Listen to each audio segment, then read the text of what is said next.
Welcome back everyone, welcome dedication to education. So कैसे हो आप सभी दोस्त? आई होप आप सभी लोग अच्छे होंगे।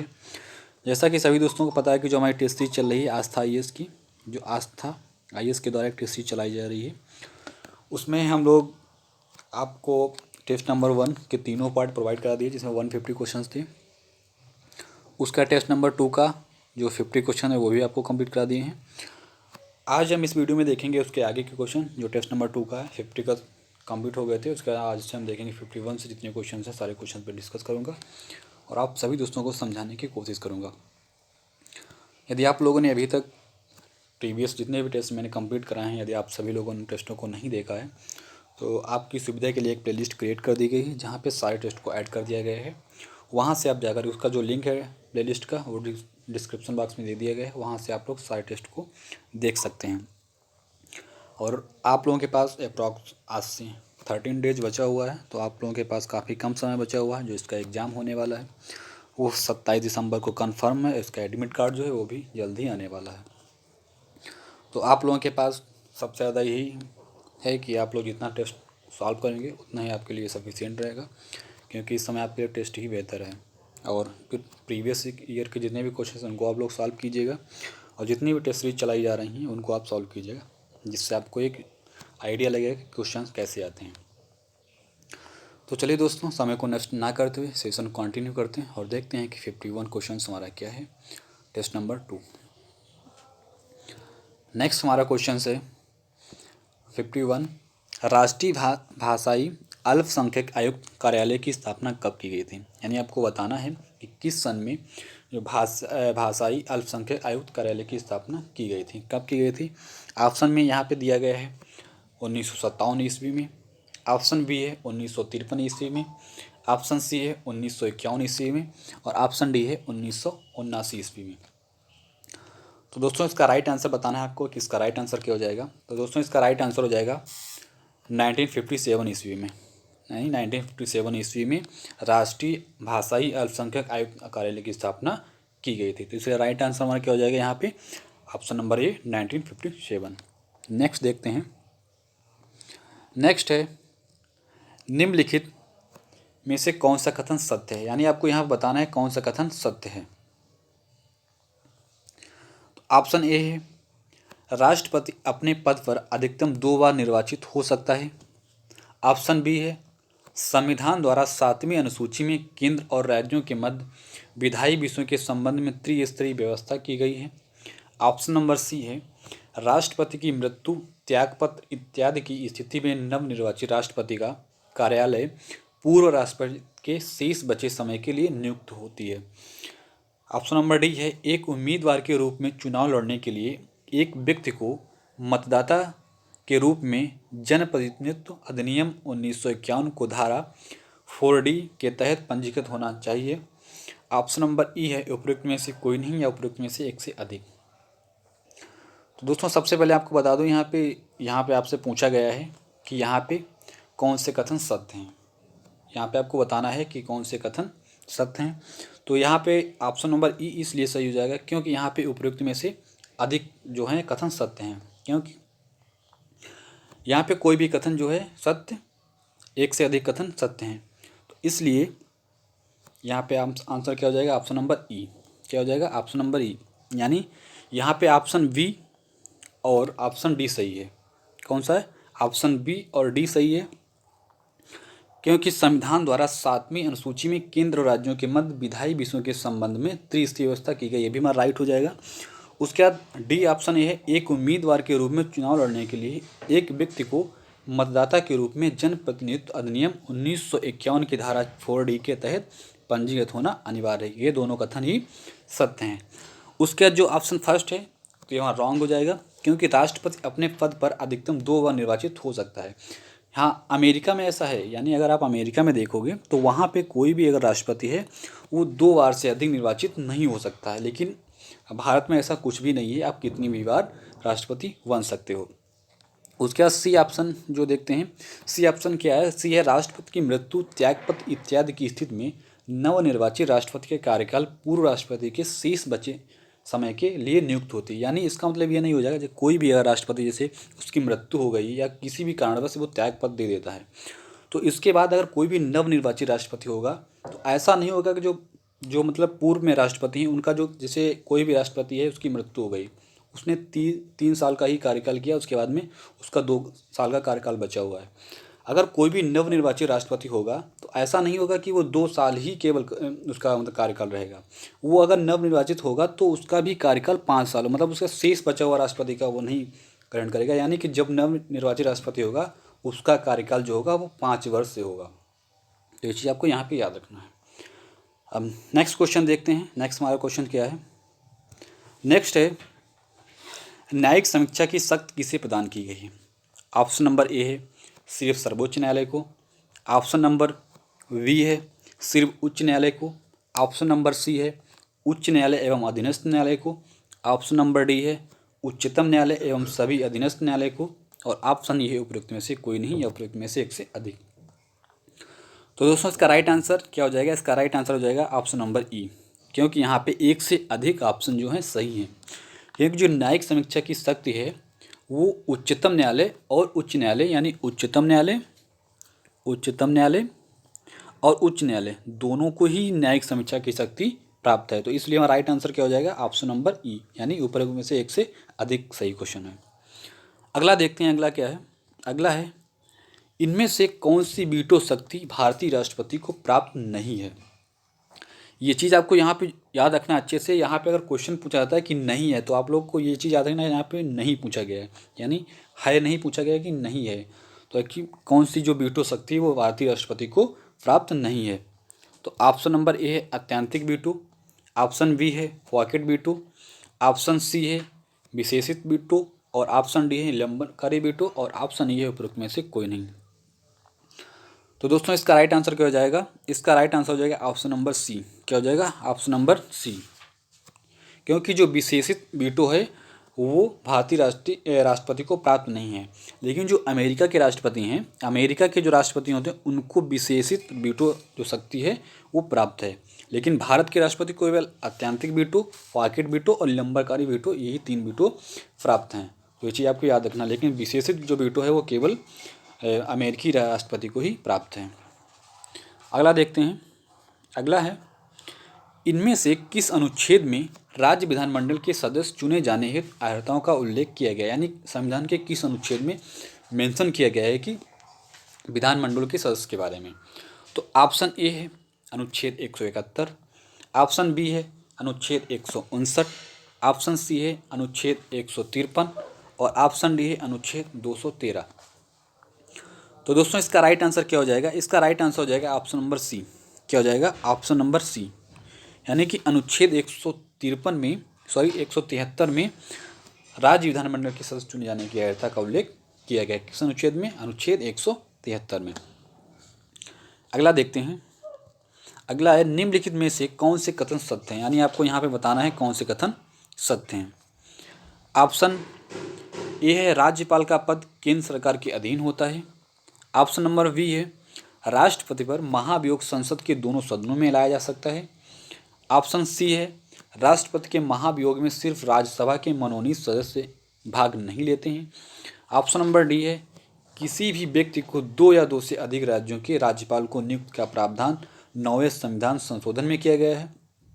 और ऑप्शन ई है उपरोक्त में से कोई नहीं या उपरोक्त में से एक से अधिक। तो दोस्तों इसका राइट आंसर क्या हो जाएगा? यानी आपसे यहाँ पे पूछा गया है सत्य कथन कौन सा है, तो इसका राइट आंसर हो जाएगा ऑप्शन नंबर बी, राष्ट्रपति पर महाभियोग संसद के दोनों सदनों में लाया जा सकता है। इसलिए राइट आंसर हमारा ऑप्शन नंबर बी। यानी कि ऐसा नहीं है कि महाभियोग संसद के केवल एक ही सदन में चलाया जा सकता है राष्ट्रपति के महाभियोग, तो केवल दोनों सदनों में चलाया जा सकता है, चाहे राज्यसभा या लोकसभा हो। अगला देखते हैं। अगला हमारा क्वेश्चन क्या है? अगला है, प्रत्येक पंचायत का कार्यकाल होता है। ऑप्शन ए है चुनाव घोषित होने की तिथि से 5 वर्षों के लिए होती है। सेकंड पे है मतगणना की तिथि से 5 वर्ष होती है। ऑप्शन नंबर सी है पिछले प्रतिनिधि के पद मुक्त होने की अंतिम तिथि से 5 वर्ष होती है। और ऑप्शन नंबर डी है प्रथम बैठक से 5 वर्ष होती है। और ऑप्शन नंबर है ई, उपरोक्त में से कोई नहीं। तो दोस्तों इसका राइट आंसर क्या हो जाएगा? इसका राइट आंसर हो जाएगा प्रथम बैठक से 5 वर्ष होती है। यानी जो प्रथम बैठक होती है प्रत्येक पंचायत का जो कार्यकाल होता है वो प्रथम बैठक से 5 वर्ष के लिए होता है। तो right answer option number D, प्रथम बैठक से 5 वर्ष। अगला देखते हैं। अगला है 58, बिहार किस क्षेत्रीय परिषद के अंतर्गत आता है? ऑप्शन ए है उत्तर क्षेत्रीय परिषद, ऑप्शन बी है मध्य क्षेत्रीय परिषद, और ऑप्शन सी है पूर्वी क्षेत्रीय परिषद, और ऑप्शन डी है दक्षिण क्षेत्रीय परिषद, और ऑप्शन ई है उपरोक्त में से कोई नहीं या उपरोक्त में से एक से अधिक। तो क्वेश्चन नंबर 58 का दोस्तों राइट आंसर क्या हो जाएगा? इसका राइट आंसर हो जाएगा ऑप्शन नंबर क्या हो जाएगा? सी। क्या हो जाएगा? ऑप्शन नंबर सी, यानी पूर्वी क्षेत्रीय परिषद के अंतर्गत बिहार आता है। किस पूर्वी क्षेत्रीय परिषद के अंतर्गत? Option number C. अच्छा, आप लोग कमेंट करके बताइएगा कि भारत में कुल कितनी क्षेत्रीय परिषदें हैं। आप लोग कमेंट के माध्यम से बताइएगा कि भारत में कुल कितनी क्षेत्रीय परिषदें हैं। अगला देखते हैं। अगला है पूर्वोत्तर परिषद का गठन कब किया गया था? जो पूर्वोत्तर परिषद थी उसका गठन जो है वो कब किया गया था, किस सन में किया गया था? ऑप्शन ए है 1971 ईस्वी में, ऑप्शन बी है 1956 ईस्वी में, ऑप्शन सी है 1964 ईस्वी में, ऑप्शन डी है 1976 ईस्वी में, और ऑप्शन ई है उपरोक्त में से कोई नहीं या उपरोक्त में से एक से अधिक। तो दोस्तों इसका राइट आंसर क्या हो जाएगा? इसका राइट आंसर हो जाएगा ऑप्शन नंबर ए। क्या हो जाएगा? ऑप्शन नंबर ए, यानी जो पूर्वोत्तर परिषद का जो गठन हुआ था वो 1971 में हुआ था, इसलिए राइट आंसर हमारा क्या हो जाएगा यहाँ पे? ऑप्शन नंबर ए 1971 ईस्वी में। अगला देखते हैं। अगला है भारत में किसी मंत्री के विधिक उत्तरदायित्व की व्यवस्था संविधान के किस भाग में उल्लिखित है? ऑप्शन नंबर ए भाग 5 में, ऑप्शन नंबर बी भाग 6 में, ऑप्शन नंबर सी भाग 7 में, और ऑप्शन नंबर डी भाग 8 में, और ऑप्शन नंबर ई उपरोक्त में से कोई नहीं या उपरोक्त में से एक से अधिक। तो दोस्तों इसका राइट आंसर क्या हो जाएगा? इसका राइट आंसर हो जाएगा ऑप्शन नंबर ई। क्या हो जाएगा? ऑप्शन नंबर ई, यानी संविधान में उल्लेख नहीं किया गया, यानी भारत के संविधान में उल्लेख नहीं किया गया है कि विधिक उत्तरदायित्व, किसी मंत्री के जो विधिक उत्तरदायित्व की व्यवस्था संविधान के किसी भी विभाग में उल्लेखित नहीं किया गया। तो इसलिए राइट आंसर हमारा क्या हो जाएगा? ऑप्शन नंबर ई, उपरोक्त में से कोई नहीं। अगला देखते हैं। अगला क्या है? अगला है मंत्रिपरिषद लोकसभा के प्रति उत्तरदायी होती है, ऐसा जो प्रावधान है वो संविधान के किस अनुच्छेद में मतलब किया गया है? यानी कि संविधान के किस अनुच्छेद में मेंशन किया गया है कि जो मंत्रिपरिषद है वो लोकसभा के प्रति उत्तरदायी होगी? ऑप्शन ए है अनुच्छेद 74 में, ऑप्शन बी है अनुच्छेद 75 में, ऑप्शन सी है अनुच्छेद 76 में, और ऑप्शन डी है अनुच्छेद 105, और ऑप्शन ई उपरोक्त में से कोई नहीं या उपरोक्त में से एक से अधिक। तो दोस्तों इसका राइट आंसर क्या हो जाएगा? इसका राइट आंसर हो जाएगा ऑप्शन नंबर बी। क्या हो जाएगा? ऑप्शन नंबर बी, यानी अनुच्छेद 75 में मेंशन किया गया है कि जो मंत्रिपरिषद है वो लोकसभा के प्रति उत्तरदायी होगी। अगला क्वेश्चन देखते हैं। अगला क्वेश्चन क्या है? अगला है समग्र रूप से बजट में निम्नलिखित में से किस तत्व को शामिल नहीं किया जाता है? यानी ऐसे कौन से तत्व हैं जो बजट में शामिल नहीं किए जाते हैं? ऑप्शन ए है राजस्व और पूंजीगत प्राप्तियों को आकलन, और ऑप्शन नंबर बी है राजस्व बढ़ाने के अर्थोपाय, और ऑप्शन सी है व्यय का आकलन, और ऑप्शन डी किसी घाटे या अधिशेष के कारणों का विवरण, और ऑप्शन ई है उपरोक्त में से कोई नहीं। तो दोस्तों इसका राइट आंसर क्या हो जाएगी? इसका राइट आंसर हो जाएगा ऑप्शन नंबर ई। क्या हो जाएगा? इसका राइट आंसर ऑप्शन नंबर ई, क्योंकि यहाँ पे जितने भी तत्व दिए गए हैं समग्र रूप से बजट में सारे ही तत्व शामिल किए जाते हैं, चाहे वो राजस्व और पूंजीगत प्राप्तियों का आकलन हो, चाहे राजस्व बढ़ाने के अर्थोपाय हों, या व्यय का आकलन, या किसी घाटे का या अधिशेष के कारणों का विवरण, यानी कि सारे तत्व को बजट में शामिल किया जाता है। लेकिन आपसे यहाँ पूछा क्या गया है? यहाँ से पूछा गया किसे शामिल नहीं किया जाता है, तो ऑप्शन नंबर ई हो जाएगा, क्योंकि यहाँ पे सारे तत्वों को शामिल किया जाता है। अगला देखते हैं। अगला है आर्थिक सर्वेक्षण दस्तावेज संसद में कब प्रस्तुत की जाती है? यानी जो आर्थिक सर्वेक्षण होता है जो हमारा हर वर्ष आता है, उसका जो दस्तावेज संसद में कब प्रस्तुत किया जाता है? ऑप्शन ए है बजट प्रस्तुत करने के एक दिन पूर्व, ऑप्शन बी है बजट प्रस्तुत करने के एक दिन पश्चात, ऑप्शन सी है बजट प्रस्तुत करने के साथ ही, और ऑप्शन डी है बजट प्रस्तुत करने के 15 दिन पूर्व, और ऑप्शन ई है उपरोक्त में से कोई नहीं या उपरोक्त में से एक से अधिक। तो दोस्तों इसका राइट आंसर क्या हो जाएगा? इसका राइट आंसर हो जाएगा ऑप्शन नंबर ए, यानी जो आर्थिक सर्वेक्षण का जो दस्तावेज है वो संसद में बजट प्रस्तुत करने के एक दिन पूर्व प्रस्तुत किया जाता है। कब? एक दिन पूर्व, यानी जो बजट हमारा प्रस्तुत होगा उसके एक दिन पहले किया जाता है। तो राइट आंसर हमारा ऑप्शन नंबर ए। अगला देखते हैं, अगला हमारा क्वेश्चन क्या है। अगला है, जिला परिषद के सदस्य निर्वाचित होने के लिए उम्र सीमा का निर्धारण किया गया है, यानी कितने वर्ष पे इसका निर्धारण किया गया? 21 वर्ष। ऑप्शन बी है 18 वर्ष, ऑप्शन सी है 25 वर्ष, ऑप्शन डी है 30 वर्ष और ऑप्शन ई है उपरोक्त में से कोई नहीं या उपरोक्त में से एक से अधिक। तो दोस्तों इसका जो राइट आंसर हो जाएगा वो ऑप्शन नंबर ए हो जाएगा। क्या हो जाएगा? ऑप्शन नंबर ए, यानी जो 21 वर्ष जिला परिषद के जो सदस्य निर्वाचित होने के लिए उम्र सीमा का जो निर्धारण किया गया है वो 21 वर्ष किया गया है। क्या किया गया? 21 वर्ष। Option number A. अगला देखते हैं, अगला क्वेश्चन हमारा क्या है। अगला है, सर्वोच्च न्यायालय में न्यायाधीशों की नियुक्ति हेतु न्यूनतम उम्र सीमा कितनी है? यानी आपको बताना है यहाँ पे सर्वोच्च न्यायालय में जो न्यायाधीश की नियुक्ति होती है उनके जो उम्र सीमा है न्यूनतम कितनी होना चाहिए। ऑप्शन ए है 40 वर्ष, ऑप्शन बी है 42 वर्ष, ऑप्शन सी है 49 वर्ष, ऑप्शन डी है 35 वर्ष और ऑप्शन ई है उपरोक्त में से कोई नहीं या उपरोक्त में से एक से अधिक। तो इसका राइट आंसर क्या हो जाएगा दोस्तों? इसका राइट आंसर हो जाएगा ऑप्शन नंबर ई, कि यहाँ यानी कि उपरोक्त में से कोई नहीं, यानी कि संविधान में कहीं भी जो सर्वोच्च न्यायालय के न्यायाधीश जो होते हैं उनकी जो न्यूनतम जो आयु है कहीं पर भी मेंशन नहीं की गई है, निर्धारित नहीं की गई है, निर्धारित नहीं की गई है। लेकिन उच्चतम जो न्यायालय का जो न्यायाधीश होता है वो 65 वर्ष तक अपनी वो मतलब 65 वर्ष तक रह सकता है। लेकिन जो उच्च न्यायालय का मतलब जो उच्चतम न्यायालय का 65 वर्ष की है और जो उच्च न्यायालय का जो न्यायाधीश होता है वो 62 वर्ष तक, कितना? 62 वर्ष तक रह सकता है अपने पद पर। यानी कि जो उच्चतम न्यायालय का न्यायाधीश है वो 65 वर्ष और जो उच्च न्यायालय का जो न्यायाधीश है वो 62 वर्ष। तो ये चीज़ आपको याद रखना है, यानी कि इसका जो न्यूनतम आयु सीमा है कहीं पर निर्धारित नहीं की गई, लेकिन केवल जो उच्चतम न्यायालय का न्यायाधीश है वो 65 वर्ष तक रह सकता है अपने पद पर और उच्च न्यायालय का जो न्यायाधीश है वो 62 वर्ष तक अपने पद पर रह सकता है। अगला क्वेश्चन देखते हैं। अगला है, राष्ट्रीय अनुसूचित जाति आयोग का गठन संविधान के किस अनुच्छेद के तहत किया गया? यानी जो राष्ट्रीय अनुसूचित जाति आयोग है उसका जो गठन किया गया है वो संविधान के किस अनुच्छेद के तहत किया गया है? ऑप्शन ए है अनुच्छेद 335 के तहत, ऑप्शन बी है अनुच्छेद 338, ऑप्शन सी है अनुच्छेद 305 और ऑप्शन डी है अनुच्छेद 401 और ऑप्शन ई है उपरोक्त में से कोई नहीं। तो दोस्तों इसका राइट आंसर क्या हो जाएगा? इसका राइट आंसर हो जाएगा ऑप्शन नंबर बी। क्या हो जाएगा? ऑप्शन नंबर बी, यानी अनुच्छेद 338 में राष्ट्रीय अनुसूचित जाति आयोग का गठन संविधान में किया गया है। किस अनुच्छेद के तहत? अनुच्छेद 338 के तहत। अगला देखते हैं। अगला है, मुख्य सूचना आयुक्त की उम्र सीमा कितने वर्ष की होती है? ऑप्शन ए है 62 वर्ष, ऑप्शन बी है 65 वर्ष, ऑप्शन सी है 68 वर्ष और ऑप्शन डी है 60 वर्ष और ऑप्शन ए है उपरोक्त में से कोई नहीं या उपरोक्त में से एक से अधिक। तो दोस्तों इसका जो राइट आंसर क्या हो जाएगा? इसका राइट आंसर हो जाएगा ऑप्शन नंबर बी।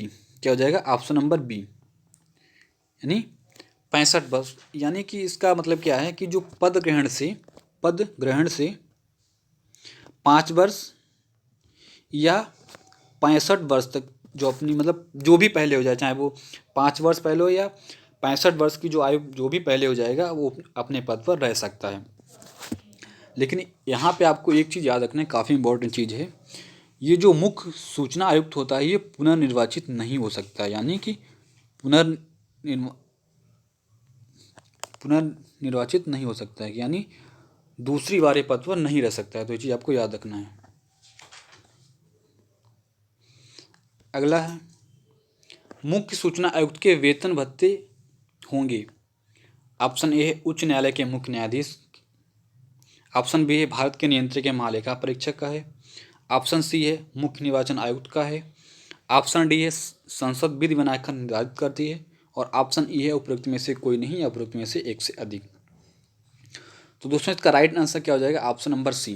क्या हो जाएगा? ऑप्शन नंबर सी, यानी जो मुख्य निर्वाचन आयुक्त होता है वो उसी का जो वेतन भत्ता जितना होता है उतना ही मुख्य सूचना आयोग के वेतन भत्ते होंगे। कितने? जितने मुख्य निर्वाचन आयुक्त होंगे उतने ही मुख्य सूचना आयुक्त के वेतन भत्ते होंगे। तो राइट आंसर हमारा क्या हो जाएगा? Option number C. अगला है, इनमें से कौन सी समिति भ्रष्टाचार निवारण समिति के नाम से प्रचलित है? ऑप्शन ए है संथानन समिति, ऑप्शन बी है विजय केलकर समिति, ऑप्शन सी है थुंगन समिति और ऑप्शन डी है नरसिम्हम समिति द्वितीय और ऑप्शन ई है उपरोक्त में से कोई नहीं या उपरोक्त में से एक से अधिक। तो दोस्तों इसका राइट आंसर क्या हो जाएगा? इसका राइट आंसर हो जाएगा ऑप्शन नंबर ए संथानन समिति, यानी जो भ्रष्टाचार निवारण समिति के नाम से प्रचलित कौन सी समिति है? संथानन समिति, ऑप्शन नंबर ए। अगला देखते हैं, अगला है विज आई पोर्टल की शुरुआत किस संस्था द्वारा की गई है? ऑप्शन नंबर है इसरो, ऑप्शन नंबर बी है DRDO, ऑप्शन नंबर सी है केंद्रीय सतर्कता आयोग, ऑप्शन नंबर डी है निर्वाचन आयोग और ऑप्शन नंबर ई है उपरोक्त में से कोई नहीं या उपरोक्त में से एक से अधिक। तो इसका राइट आंसर क्या हो जाएगा दोस्तों? क्वेश्चन नंबर 70 का राइट आंसर हो जाएगा ऑप्शन नंबर सी। क्या हो जाएगा? ऑप्शन नंबर सी केंद्रीय सतर्कता आयोग। विज आई पोर्टल की शुरुआत किस संस्था द्वारा की गई? केंद्रीय सतर्कता आयोग। इसका मतलब क्या होता है? इसका उद्देश्य होता है इसके माध्यम से भ्रष्टाचार संबंधी शिकायतों का निवारण किया जाता है। किसके द्वारा? विज आई पोर्टल के द्वारा जो एक पोर्टल लॉन्च किया गया है, इसके तहत इसके माध्यम से भ्रष्टाचार संबंधी शिकायतों का विवरण मतलब शिकायत का निवारण किया जाता है। अगला क्वेश्चन देखते हैं। अगला क्वेश्चन हमारा क्या है? अगला क्वेश्चन है संघ लोक सेवा आयोग में कुल कितने सदस्य होते हैं? ऑप्शन नंबर ए है 5, ऑप्शन नंबर बी है 7, ऑप्शन नंबर सी है 11 और ऑप्शन नंबर डी है 13 और ऑप्शन नंबर ई है उपरोक्त में से कोई नहीं। तो दोस्तों इसका राइट आंसर क्या हो जाएगा? इसका राइट आंसर हो जाएगा ऑप्शन नंबर सी। ये चीज़ आपको यहाँ पे याद रखना है। आपसे केवल पूछा गया संघ लोक सेवा यानी राज्य लोक सेवा के बारे में नहीं पूछा गया है, पूछा गया संघ लोक सेवा आयोग में कुल कितने सदस्य होते हैं। तो इसका राइट आंसर हो जाएगा 11, क्योंकि इसमें एक अध्यक्ष होता है और उसके बाद में 10 अन्य सदस्य होते हैं। तो 11 सदस्य यहाँ पे हो गए। तो राइट आंसर क्या हो जाएगा? ऑप्शन नंबर सी 11 सदस्य। अगला देखते हैं। अगला क्वेश्चन है राज्य लोक सेवा आयोग के अध्यक्ष का जो कार्यकाल होता है वो कितने वर्ष का होता है? ऑप्शन नंबर ए है 6 वर्ष या 65 वर्ष की आयु तक, ऑप्शन नंबर बी है 6 वर्ष या 62 वर्ष की आयु तक, ऑप्शन सी है 5 वर्ष या 65 वर्ष की आयु तक, ऑप्शन नंबर डी है 5 वर्ष या 62 वर्ष की आयु तक, ऑप्शन नंबर ई है उपरोक्त में से कोई नहीं या उपरोक्त में से एक से अधिक।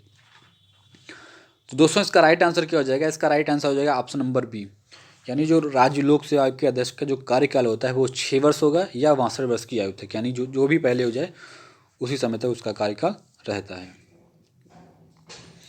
नेक्स्ट है निम्नलिखित कथनों में कौन से कथन सत्य हैं, यानी आपको बताना है यहाँ पे कौन सा कथन सत्य है।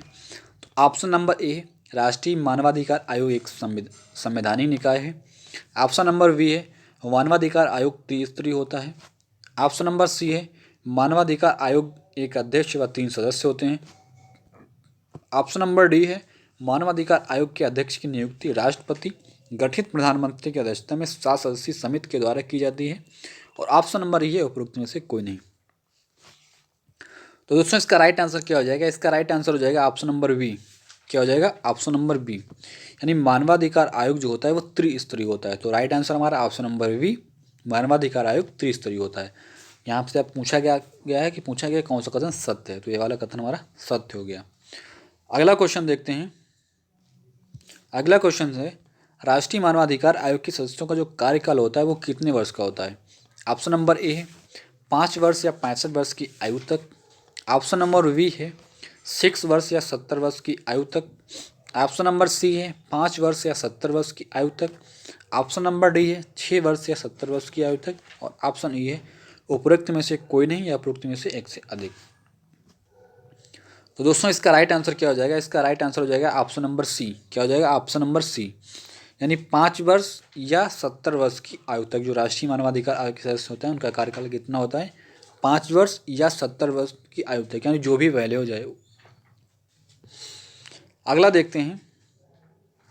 अगला है इनमें से कौन से कार्य निर्वाचन आयोग के कार्यों में शामिल नहीं है?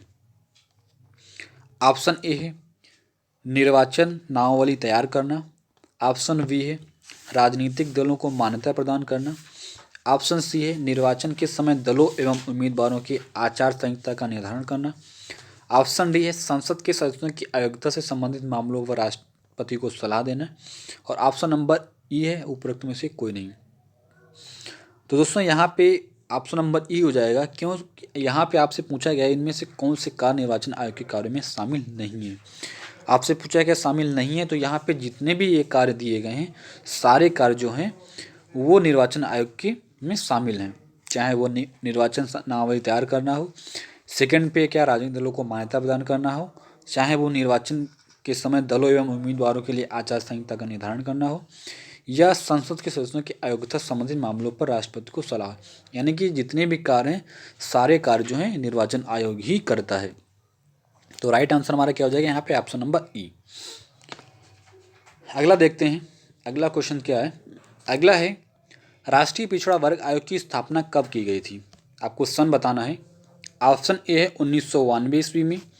ऑप्शन बी है 1993 ईस्वी में। ऑप्शन सी है 1989 ईस्वी में। ऑप्शन डी है 2005 ईस्वी में। और ऑप्शन ई है उपरोक्त में से कोई नहीं। तो दोस्तों इसका राइट आंसर क्या हो जाएगा। इसका राइट आंसर हो जाएगा ऑप्शन नंबर बी। क्या हो जाएगा ऑप्शन नंबर बी, यानी 1993 ईस्वी में राष्ट्रीय पिछड़ा वर्ग आयोग की स्थापना की गई थी। अगला क्वेश्चन देखते हैं, अगला क्या है। अगला है भारत सरकार द्वारा कितने धार्मिक समुदायों को अल्पसंख्यक समुदाय अधिसूचित किया गया है। क्वेश्चन नंबर क्या है, क्वेश्चन नंबर 77। ऑप्शन ए है 5, ऑप्शन बी है 7, ऑप्शन सी है 6, ऑप्शन डी है 3 और ऑप्शन ई है उपरोक्त में से कोई नहीं। तो दोस्तों इसका राइट आंसर क्या हो जाएगा। इसका राइट आंसर हो जाएगा ऑप्शन नंबर सी। क्या हो जाएगा ऑप्शन नंबर सी, यानी भारत सरकार द्वारा धार्मिक समुदाय को अल्पसंख्यक समुदाय अधिसूचित किया गया है। कितने समुदाय को? 6 समुदाय को। लेकिन आपको यहाँ पे एक चीज़ याद रखना है कि 1993 में केवल 5 ही समुदाय को अल्पसंख्यक समुदाय में अधिसूचित किया गया था। वो कौन कौन समुदाय थे? एक मुस्लिम हो गया, मुस्लिम, ईसाई, सिख, बौद्ध और पारसी, 5 हो गए।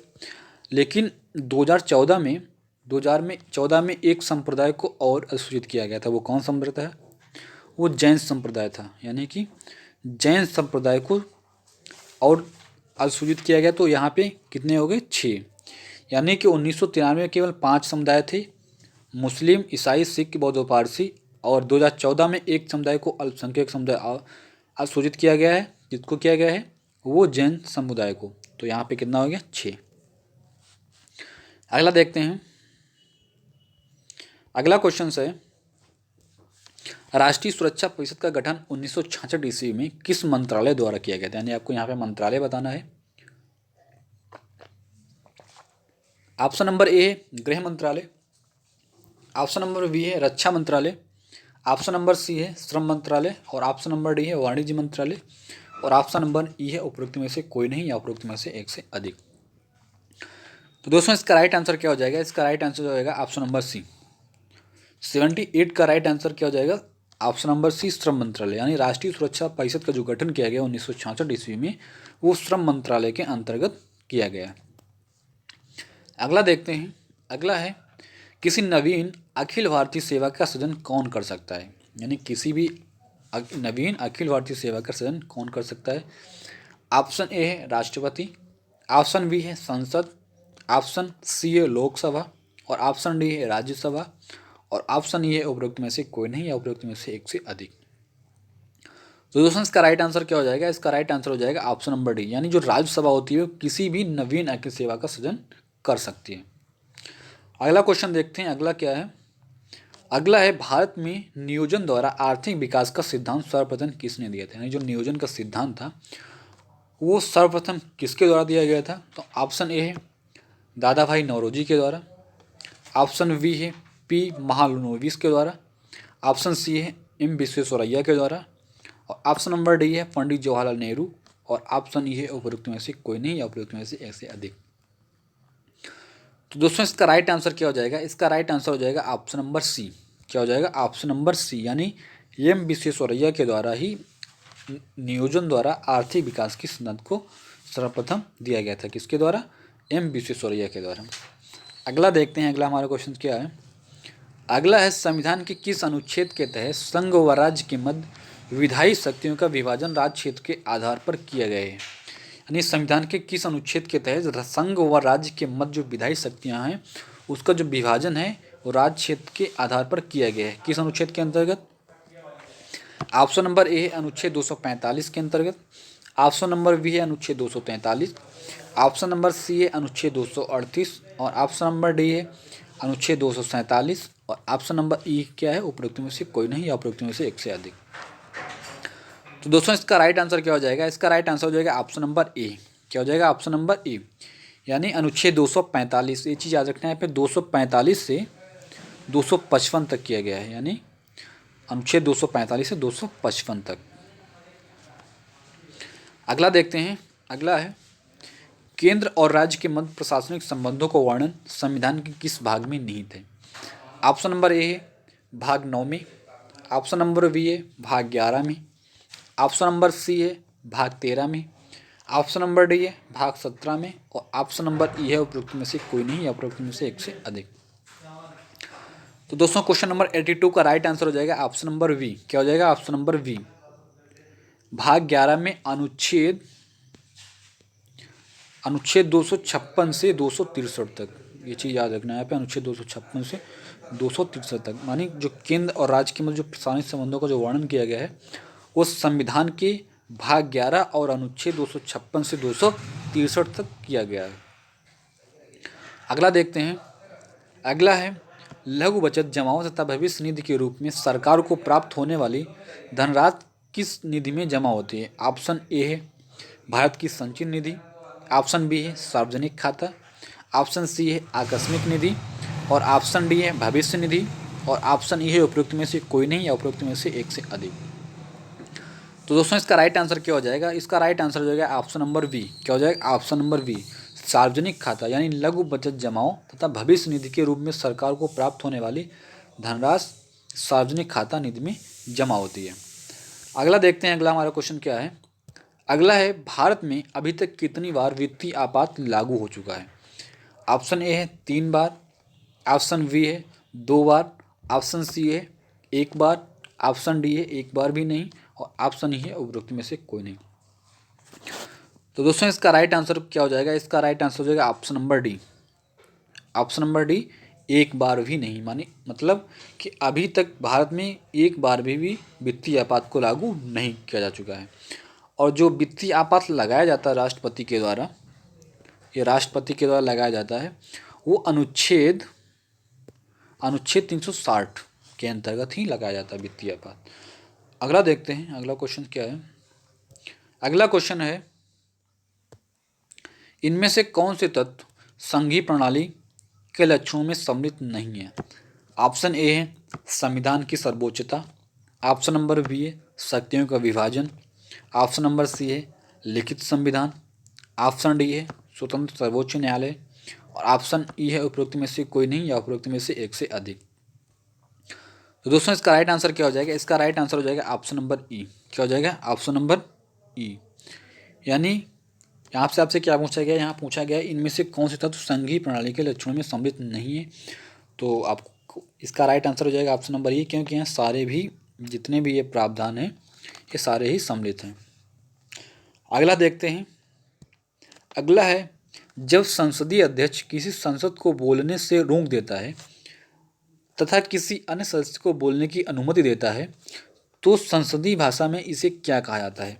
ऑप्शन ए है व्हिप, ऑप्शन बी है मर्यादा, ऑप्शन सी है गिलोटिन, ऑप्शन डी है बैठ जाना और ऑप्शन ई है उपरोक्त में से कोई नहीं। तो दोस्तों इसका राइट आंसर हो जाएगा ऑप्शन नंबर डी। इसको क्या बोलते हैं? इसको बोलते हैं बैठ जाना। अगला देखते हैं, अगला क्या है। अगला है जो प्रस्ताव अपने आप में पूर्ण होता है उसे किस प्रकार का प्रस्ताव कहा जाता है? ऑप्शन नंबर ए है अनिर्धारित दिन वाले प्रस्ताव, ऑप्शन नंबर बी है मूल प्रस्ताव, ऑप्शन नंबर सी है स्थापन प्रस्ताव, ऑप्शन नंबर डी है संशोधन प्रस्ताव और ऑप्शन नंबर ई है उपरोक्त में से कोई नहीं। तो दोस्तों इसका राइट आंसर क्या हो जाएगा? इसका राइट आंसर हो जाएगा option number B. Question number 87 का राइट आंसर क्या हो जाएगा? वी। इसको क्या बोलते हैं? इसको मूल प्रस्ताव कहा जाता है। अगला देखते हैं, अगला हमारा क्या है? अगला है, इनमें से किसे भारतीय बजट का प्रणेता कहा जाता है, यानी कि किसे भारतीय बजट का प्रणेता कहा जाता है? ऑप्शन ए है लॉर्ड कैनिंग को, ऑप्शन नंबर बी है लॉर्ड मेयो को, ऑप्शन नंबर सी है जेम्स विल्सन को, और ऑप्शन डी है जॉन मथाई को, और ऑप्शन नहीं है उपरोक्त में से कोई नहीं। तो आप लोग इसका राइट आंसर बताइए, इसका राइट आंसर क्या हो जाएगा? तो दोस्तों इसका राइट आंसर हो जाएगा ऑप्शन नंबर सी। क्या हो जाएगा? ऑप्शन नंबर सी, यानी जेम्स विल्सन को भारतीय बजट का प्रणेता कहा जाता है। अगला देखते हैं, अगला क्या है? अगला है, इनमें से कौन से प्रधानमंत्री कभी वित्त मंत्री के पद पर कार्यरत नहीं थे? तो कौन नहीं थे? ऑप्शन नंबर ए है चौधरी चरण सिंह, ऑप्शन नंबर बी है Morarji Desai, option number C है Vishwanath Pratap Singh, option number D है नरसिम्हा राव, और ऑप्शन ई है उपरोक्त में से कोई नहीं या उपरोक्त में से एक से अधिक। तो दोस्तों इसका राइट आंसर हो जाएगा ऑप्शन नंबर डी। क्या हो जाएगा? Option number D, Narasimha Rao जो हैं वो प्रधानमंत्री कभी वित्त मंत्री के पद पर कार्यरत नहीं थे। कौन? नरसिम्हा राव, यानी इनके पास वित्त मंत्री के जो पद था कभी भी कार्यरत नहीं रहे हैं। अगला देखते हैं, अगला है, किस अनुच्छेद के तहत राष्ट्रपति को संसद के दोनों सदनों का सत्र बुलाने, सत्रावसान करने तथा लोकसभा को विघटित करने का अधिकार प्राप्त है? यानी ऐसे संविधान के किस अनुच्छेद में मेंशन किया गया है कि जो राष्ट्रपति है उसको सत्र बुलाने, संसद के दोनों सदनों का मतलब सत्र बुलाने, सत्रावसान करने और लोकसभा को विघटित करने का अधिकार दिया गया है? तो ऑप्शन नंबर ए है अनुच्छेद 85 के तहत, ऑप्शन नंबर बी है अनुच्छेद 74 के तहत, ऑप्शन नंबर सी है अनुच्छेद 63 के तहत, और ऑप्शन नंबर डी है अनुच्छेद 91 के तहत, और ऑप्शन नंबर ई है उपरोक्त में से कोई नहीं या उपरोक्त में से एक से अधिक। तो दोस्तों इसका राइट आंसर क्या हो जाएगा? इसका राइट आंसर हो जाएगा ऑप्शन नंबर ए, अनुच्छेद 85 के तहत जो राष्ट्रपति है उसको संसद के दोनों सदनों का सत्र बुलाने, सत्रावसान करने तथा लोकसभा को विघटित करने का अधिकार प्राप्त है। अगला देखते हैं, अगला क्या है? अगला है, निम्नलिखित में से कौन सा कथन सत्य नहीं है? यानी आपको बताना है यहाँ पे कौन सा कथन सत्य नहीं है। तो इसका राइट आंसर क्या हो जाएगा? पहले आप ऑप्शन देखते हैं। ऑप्शन हो जाएगा धन विधेयक के संदर्भ में संयुक्त अधिवेशन का प्रावधान, संयुक्त अधिवेशन का जो प्रावधान नहीं है। अगला क्या है? अगला है, धन विधेयक को लोकसभा द्वारा अस्वीकार किए जाने की स्थिति में सरकार को त्यागपत्र देना पड़ता है। ऑप्शन नंबर सी क्या है? सी है, धन विधेयक को दूसरे सदन में भेजने के पूर्व लोकसभा के अध्यक्ष को इस बात का प्रमाण देना पड़ता है कि यह धन विधेयक है। ऑप्शन नंबर डी है, धन विधेयक को राज्यसभा संशोधित या अस्वीकृत नहीं कर सकती है, और ऑप्शन नंबर ई है उपरोक्त में से कोई नहीं या उपरोक्त में से एक से अधिक। तो यहाँ पे आपसे पूछा गया इसमें कौन से कथन सत्य नहीं है? तो दोस्तों इसका राइट आंसर हो जाएगा ऑप्शन नंबर ई, क्योंकि यहाँ पे सभी कथन सत्य हैं, यानी कि सभी कथन यहाँ पे राइट हैं। आपसे पूछा क्या है कौन सा कथन सत्य नहीं है, तो इसका राइट आंसर हो जाएगा ऑप्शन नंबर ई। अगला देखते हैं, अगला है, किस अनुच्छेद के तहत किसी विधेयक को पारित करने के लिए संयुक्त अधिवेशन का प्रावधान किया गया है? यानी अनुच्छेद, संविधान के किस अनुच्छेद में मेंशन किया गया है संयुक्त अधिवेशन का प्रावधान? माने किसी विधेयक को पारित करने के लिए संयुक्त अधिवेशन का जो प्रावधान किया गया है वो संविधान के किस अनुच्छेद में किया गया आपको बताना है। ऑप्शन नंबर ए अनुच्छेद 107 के अंतर्गत, ऑप्शन नंबर बी अनुच्छेद 108, ऑप्शन नंबर सी अनुच्छेद 106, और ऑप्शन नंबर डी अनुच्छेद 114 खा, और ऑप्शन नंबर ई उपरोक्त में से कोई नहीं। तो चलिए आप लोग बताइएगा इसका राइट आंसर क्या होगा। तो दोस्तों इसका राइट आंसर हो जाएगा ऑप्शन नंबर बी। क्या हो जाएगा? क्वेश्चन नंबर 92 का ऑप्शन नंबर बी अनुच्छेद 108 के अंतर्गत प्रावधान किया गया है। अगला क्वेश्चन देखते हैं। अगला क्वेश्चन है, ये करंट से थोड़ा लेटेस्ट क्वेश्चन अभी है, 2019 का क्वेश्चन है, तो शायद आपको लोग पता भी होगा। जम्मू कश्मीर पुनर्गठन अधिनियम 2019 का प्रावधान जम्मू कश्मीर पर कब से लागू किया गया है? अनुच्छेद 6 अगस्त 2019, ऑप्शन नंबर बी है 9 अगस्त 2019, ऑप्शन नंबर सी है 31 अगस्त 2019, और ऑप्शन नंबर डी है 31 अक्टूबर 2019, और ऑप्शन नंबर यू है उपरोक्त में से कोई नहीं। तो दोस्तों इसका राइट आंसर क्या हो जाएगा? इसका राइट आंसर हो जाएगा ऑप्शन नंबर डी क्या हो जाएगा, ऑप्शन नंबर डी, यानी 31 अक्टूबर 2019 से ही जम्मू कश्मीर पुनर्गठन अधिनियम 2019 का प्रावधान जम्मू कश्मीर पर लागू होगा। अगला देखते हैं, अगला क्वेश्चन क्या है हमारा।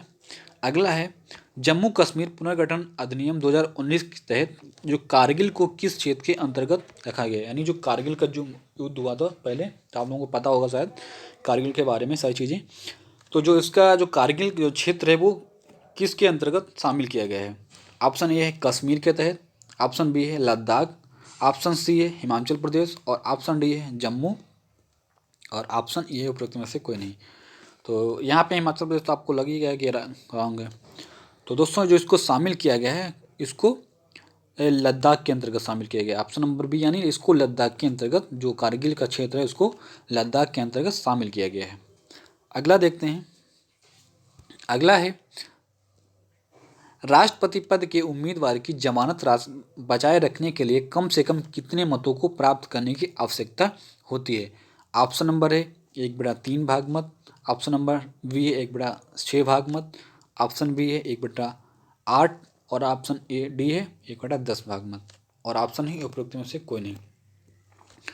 तो दोस्तों इसका राइट आंसर क्या हो जाएगा, इसका राइट आंसर हो जाएगा ऑप्शन नंबर बी। क्या हो जाएगा, ऑप्शन नंबर बी, यानी कि 1/6 भाग मत अनिवार्य है प्राप्त की वो जमानत राशि बचाए रखने के लिए। तो right answer option number B. अगला देखते हैं, अगला है किस संविधान संशोधन द्वारा यह प्रावधान किया गया कि राष्ट्रपति के निर्वाचक मंडल को रिक्तता होने पर राष्ट्रपति का चुनाव अवैध नहीं होगा। ऑप्शन ए है 42वां संविधान संशोधन, ऑप्शन बी है 44वां संविधान संशोधन, ऑप्शन सी है 24वां संविधान संशोधन और ऑप्शन डी है 11वां और ऑप्शन ई है उपयुक्त में से कोई नहीं। तो दोस्तों इसका राइट आंसर क्या हो जाएगा, इसका राइट आंसर हो जाएगा ऑप्शन नंबर डी, यानी 11वां संविधान संशोधन के द्वारा प्रावधान किया गया है कि राष्ट्रपति के निर्वाचन मंडल में रिक्तता होने पर राष्ट्रपति का चुनाव होगा वो अवैध नहीं होगा। अगला देखते हैं, अगला हमारा क्वेश्चन क्या है। अगला है सार्वजनिक उपक्रम समिति में कुल कितने सदस्य होते हैं, यानी कि जो सार्वजनिक उपक्रम समिति में कुल कितने सदस्य होते हैं। ऑप्शन नंबर ए 10 सदस्य, ऑप्शन नंबर बी 15 सदस्य, ऑप्शन नंबर सी 22 सदस्य और ऑप्शन नंबर डी है 30 सदस्य और ऑप्शन नंबर ई है उपरोक्त में से कोई नहीं। तो दोस्तों इसका राइट आंसर क्या हो जाएगा, इसका राइट आंसर हो जाएगा ऑप्शन नंबर बी। क्या हो जाएगा, ऑप्शन नंबर बी, यानी कि सार्वजनिक उपक्रम समिति जो होती है उसमें कुल 15 सदस्य होते हैं और जो 15 सदस्य होते हैं ये 10 सदस्य जो होते हैं वो लोकसभा से होते हैं। एक चीज़ आपको याद रखना है, जो 10 सदस्य होते हैं वो लोकसभा से होते हैं और जो 5 सदस्य होते हैं राज्यसभा से होते हैं, यानी कि 10 लोकसभा से और 5 राज्यसभा से। अगला देखते हैं, अगला क्वेश्चन क्या हमारा है। अगला है वरीयता क्रम में इनमें कौन सबसे शीर्ष पर है। ऑप्शन नंबर ए है लोकसभा अध्यक्ष, ऑप्शन नंबर बी है भारत रत्न से सम्मानित व्यक्ति और ऑप्शन सी है राज्यसभा का उपसभापति और ऑप्शन डी है भारत के महान्यायवादी और ऑप्शन नंबर ई है उपरोक्त में से कोई नहीं या उपरोक्त में से एक से अधिक।